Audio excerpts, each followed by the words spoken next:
संस्कृत साहित्य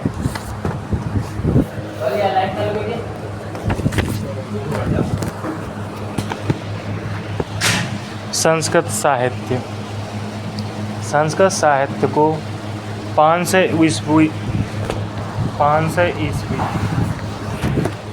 ईस्वी से पूर्व यानी पहले, पश्चात यानी बाद, इसके आधार पर दो भागों में बांटते हैं। संस्कृत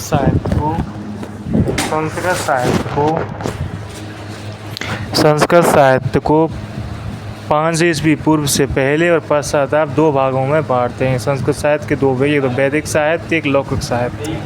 वैदिक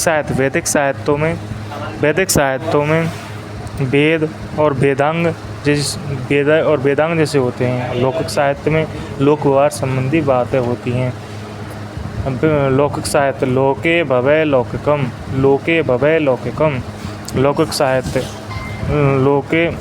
लौकिक साहित्य को दो भागों में बांटते हैं, एक तो दृश्य महाकाव्य, एक श्रव्य महाकाव्य। लौकिक साहित्य को दो भागों में बांटते हैं, दृश्य महाकाव्य,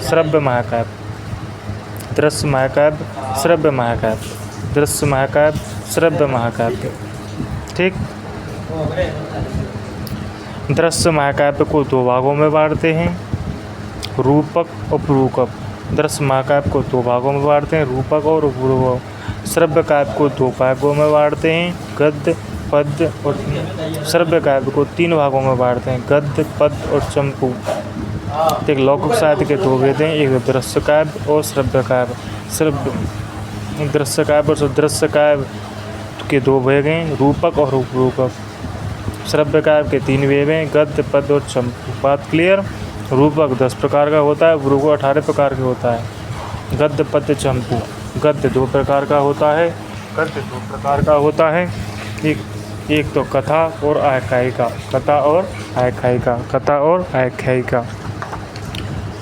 गद्य कितने प्रकार का है? 2 प्रकार का, कथा और आख्यायिका। पद्य 2 प्रकार का होता है, मुक्तव्य काव्य और प्रबंध काव्य। पद्य 2 प्रकार का होता है, मुक्तव्य काव्य और प्रबंध काव्य। प्रबंध काव्य 2 प्रकार का होता है, खंड काव्य और महाकाव्य।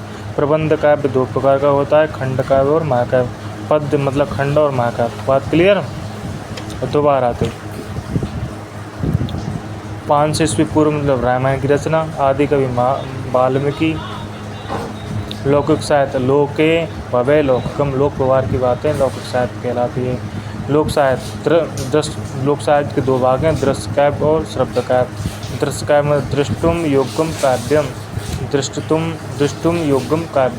काव्य दृष्टुम योग्यम काव्यम। दृश्य काव्य दर्शनम सुखम काव्यम।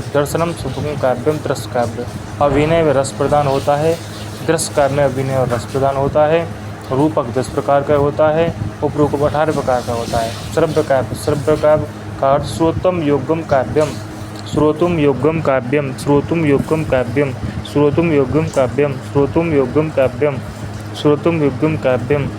श्रुति मधुरम। श्रव्य का मतलब श्रुति मधुरम। श्रव्य काव्य के 3 भाग होते हैं, गद्य, पद्य, चंपू। गद्य छंदो रहित काव्यम। छंदों से रहित रचना गद्य काव्य कहलाती है। वृत्योजितम काव्यम। पद्य छंद सहित काव्यम। चंपू गद्य पद्य मिश्रम चंपू। जैसे नल चंपू त्रिविक्रम को, नल चंपू त्रिविक्रम को,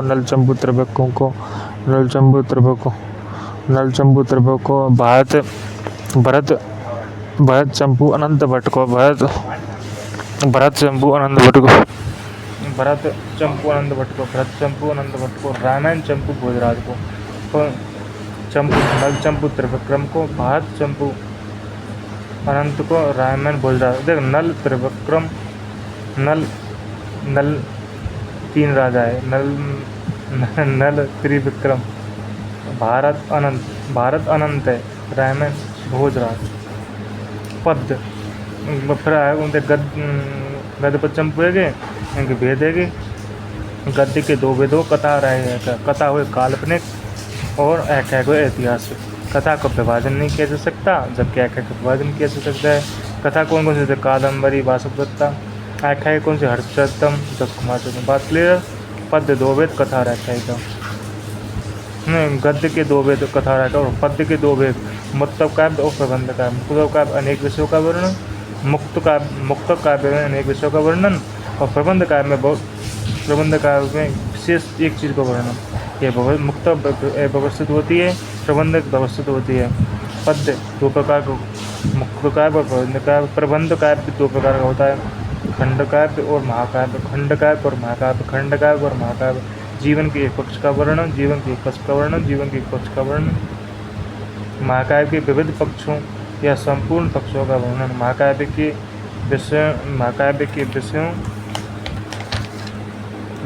के विविध विषयों या संपूर्ण पक्षों का वर्णन। खंड काव्य में ऋतु संकार मेघदूत। महाकाव्य कृतिराजन सुपार्वत मेघदूत सर्वोत्तम। बात क्लियर? संस्कृत साहित्यम।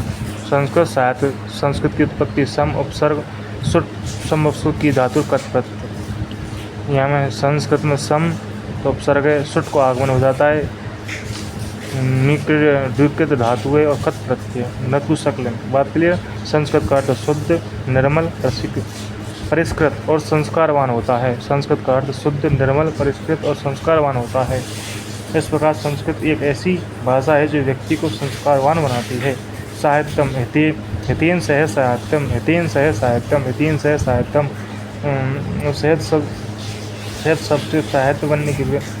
साहित्य शब्द से साहित्य बनने की प्रक्रिया इस प्रकार है, जैसे साहित्यस्य भावः साहित्यम, साहित्यस्य भावः साहित्यम, और सहितो भावम साहित्यम, सहितो भावम साहित्यम, साहित्यस्य भाव साहित्यम, सहितो भाव साहित्यम।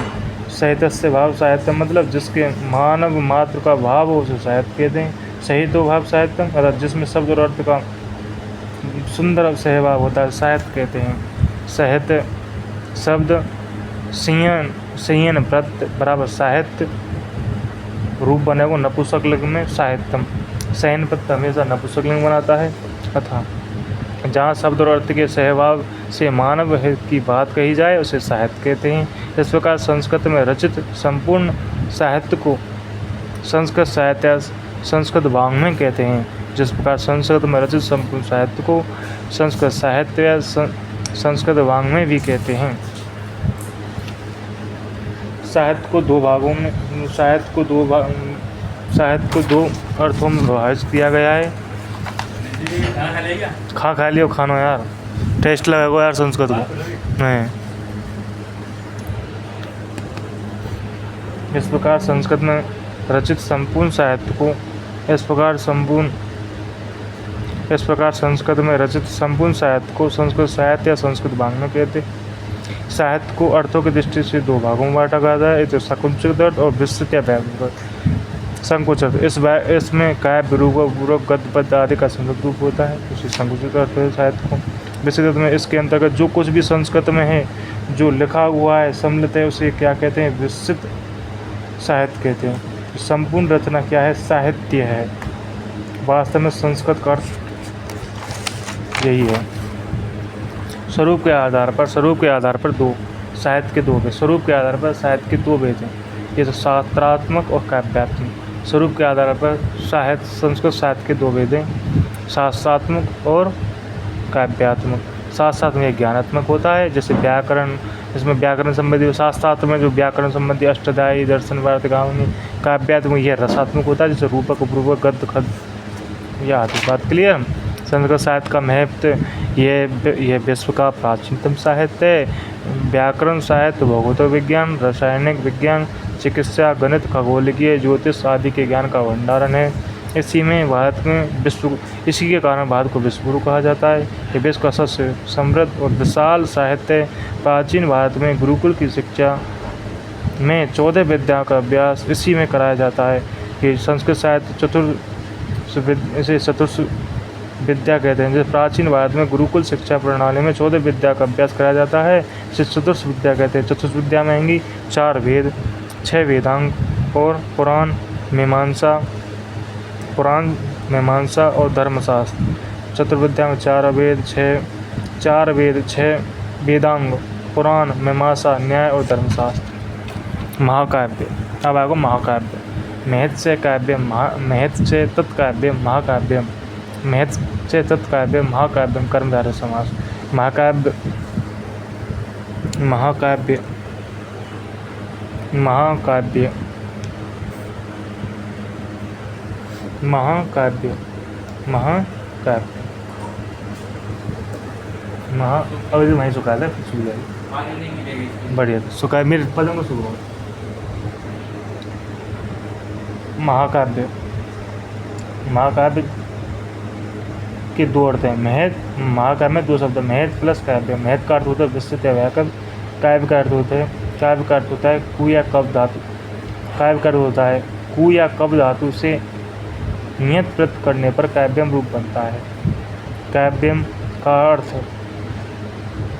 कु या कब धातु से नियत प्रत्यय करने पर काव्य रूप बनता है। इस प्रकार कवे कवे कर्म, इस प्रकार कवे कर्म काव्यम, कवे भावे काव्यम, काव्य को अर्थ। इस प्रकार काव्य के अर्थ कवे कर्म काव्यम, कवे भावे काव्यम। जब किसी बात को रोचक व आकर्षित करने में वर्णित किया जाता है, जब किसी बात को रोचक आकर्षित तरीके से वर्णित किया जाता है उसे काव्य कहते हैं। काव्य, काव्य कवे कर्म काव्यम, कवे भावे काव्यम। काव्य की परिभाषाएँ, काव्य की परिभाषाएँ भामे के अनुसार, भामे के अनुसार, काव्य की परिभाषा भामे के अनुसार। शब्द अर्थ सहितो, शब्द अर्थ सहितो, शब्द अर्थ सहित एक पद मार था बनेंगे, एक पद मार था ये का सवाल।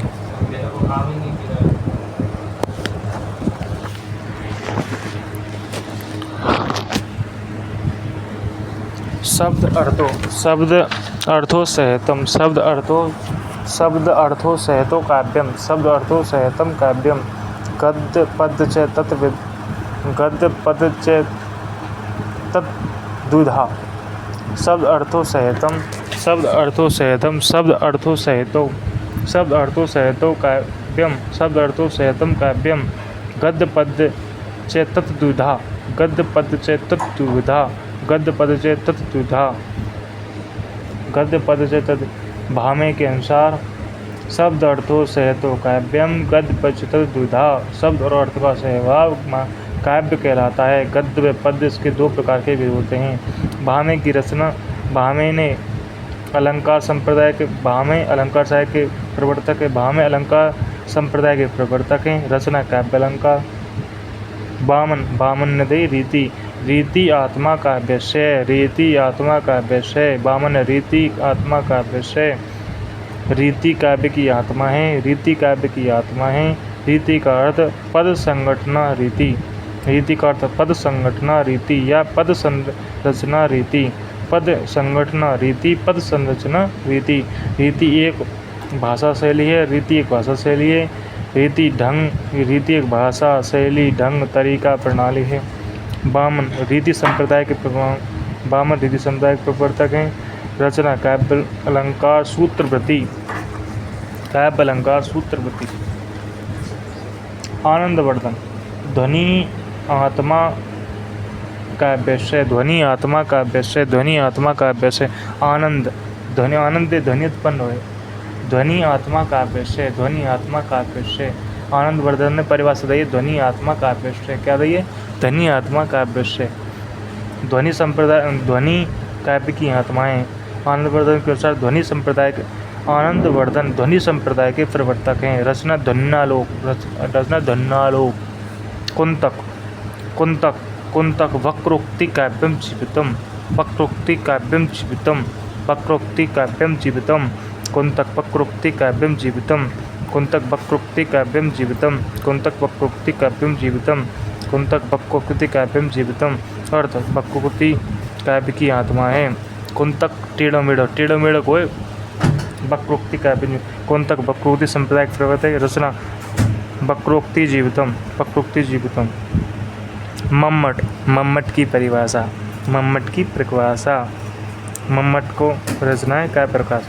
मम्मट की परिभाषा तद ए दोषौ, तद ए दोषौ शब्द अर्थौ, सैगुनौ अनअलंकृति पुनैक्वपि मम्मट तद एदोसौ शब्दार्थौ सैगुनौ अलंकृति पुनैक्वपि दोष रहित गुण युक्त, दोष रहित होनी चाहिए, गुण से युक्त होनी चाहिए शब्द और अर्थ को काव्य कहते हैं। देखो मम्मट के अनुसार परिभाषा बोल। तद एदोसौ शब्दार्थौ सैगुनौ अनअलंकृति पुनैक्वपि दोष रहित गुण से युक्त शब्द और अर्थ को काव्य कहते हैं। अलंकार हो या नहीं हो, उसमें अलंकार हो या नहीं हो, उसमें अलंकार हो या नहीं हो। ठीक है। रचना काव्य अलंकार मम्मट के। विश्वनाथ ने ये परिभाषा वाक्यम रसात्मक काव्यम। विश्वनाथ के विश्व यानी विश्व ते अगार व्यारो तो वाक्य थे। विश्वनाथ ने वाक्यम रसात्मक काव्यम रस युक्त वाक्य को काव्य कहते हैं। रस से युक्त वाक्य को काव्य कहते हैं। विश्वनाथ की रचना साहित्य दर्पण। महाकाव्य के लक्षण। काव्य के लक्षण।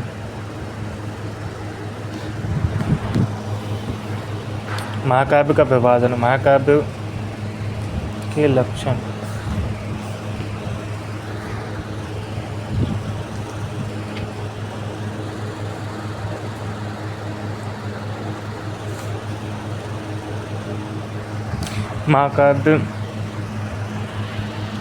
महाकाव्य का विभाजन सर्गों में होता है।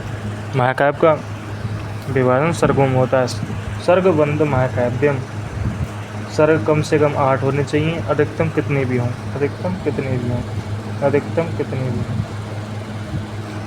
सर्ग कितने भी हो सकते हैं। नायक कोई देव कुलीन क्षत्रिय राजा हो सकता है। कोई देव कुलीन क्षत्रिय राजा भी हो सकता है। जैसे रामायण। नायक एक भी हो सकता है या अनेक भी हो सकते हैं। स्वभाव और प्रकृति के आधार पर नायक को 4 भागों में बांटा गया है। धीरोदात्त, धीरोद्धत, धीर ललित और धीर प्रशांत। नायक के 4 भाग। धीरोदात्त ऐसे बोल। धीर उदात्त बोल। धीरोद्धत, धीर ललित, धीर प्रशांत। धीर उदात्त, धीर उद्धत, धीर ललित और धीर प्रशांत। उदात्त मतलब उदात्त ऊंचो अच्छा आदमी। उदात्त ने ऊंचा अच्छा आदमी। धैर्यवान, गुणी, ईर्षा रहित, अहंकार रहित, धैर्यवान। धीरोद्धत मतलब उदमगार, क्रोधी, ईर्षालु, अहंकारी, झूठो नायक। ललित, धीर ललिता हृदय सुंदर, मृदु स्वभाव। ललित यानी सुंदर। सुंदर कला, संगीत, प्रेम, रत्नावली, नाटकावली। धीर प्रशांत शांत को मतलब ये शांत, विनम्र, साधारण, क्या ब्राह्मण, वणिक, नायक।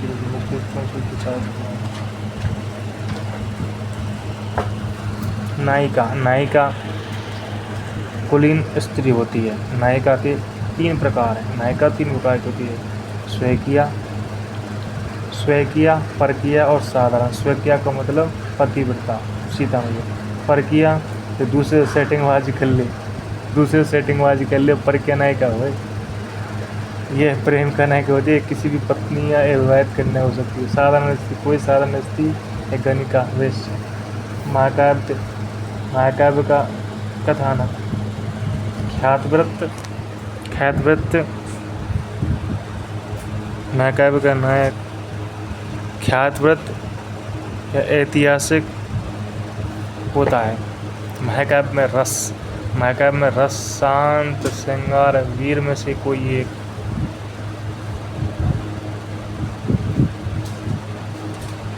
महाकाव्य में रस, शांत, श्रृंगार, वीर। में से कोई एक प्रधान होता है। तो अन्य रस गौण होते हैं। रस 9 है। श्रृंगार, हास, करुण, रौद्र, वीर, भयानक। श्रृंगार करेगो फिर हंसेगो, रुअवैभव यानी करुण, रौद्र गुस्सावार, वीर भयानक, विभ्रत अद्भुत और शांत। महाकाव्य का नामांकन 4 आधारों पर: कवि के नाम पर, नायक, कवि, नायक, प्रतिनायक और घटनाक्रम या कथानक के आधार पर।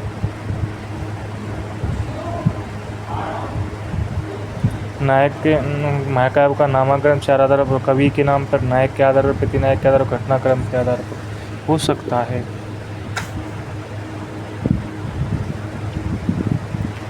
महाकाव्य का नामांकन कवि के नाम पर, नायक के प्रतिनायक के नाम पर या किसी घटनाक्रम या कथानक के आधार पर हो सकता है, लेकिन सर का नामांकन घटना के आधार पर होता है। बात क्लियर? महाकाव्य में छंद एक सर्ग में एक मुख्य छंद होता है, लेकिन सर्गों के अंत में छंद बदल दिया जाता है। महाकाव्य का वर्ण विषय विविध विषयों का वर्णन किया महाकाव्य को वर्ण विषय विविध विषयों का वर्णन किया जाता है। महाकाव्य को उद्देश्य सत्य धर्म की जीत, असत्य व धर्म का नाश, पुरुषार्थ की प्राप्ति। महाकाव्य में संधियाँ। अर्थ, महाकाव्य अर्थ: बीज बिंदु पताका प्रवरी, बीज बिंदु पताका प्रकरी कार्य, बीज बिंदु पताका प्रकरी कार्य, बीबीपीपी के बीज बिंदु पताका प्रकरी कार्य, कार्यावस्था: आरंभ, प्रयत्न, प्रत्याशा, प्राप्त्याशा, नियताप्ति और फलागम। कार्यावस्था 5: कार्यावस्था: आरंभ, करो कोई काम, प्रयत्न, प्रत्याशा, नियताप्ति, फलागम। नाटक संधि: मुख, प्रतिमुख, गर्भ, विमर्श, फिर निर्वहन। नाटक की संधि: मुख, प्रतिमुख, गर्भ,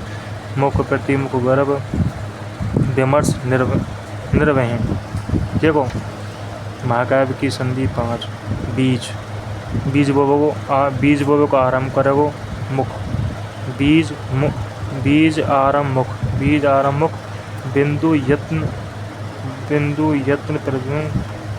बिंदु प्रयत्न प्रतिमुख, पताका प्रत्याशा गर्भ, प्रकरी नियताप्ति विमर्श, कार्य फलांगम निर्वहन। महाकाव्य का मंगलाचरण 3 प्रकार का: एक तो वस्तु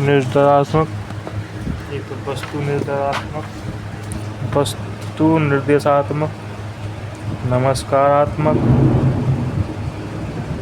आशीर्वादात्मक। बात क्लियर? वस्तु निर्देशात्मक में डायरेक्ट वस्तु से प्रारंभ हो जाए। महाकाव्य नमस्कारात्मक में देव ब्राह्मण को नमस्कार किया जाता है। आशीर्वादात्मक देव आदि से आशीर्वाद मंगलाचरण की कामना की जाती है। बात क्लियर?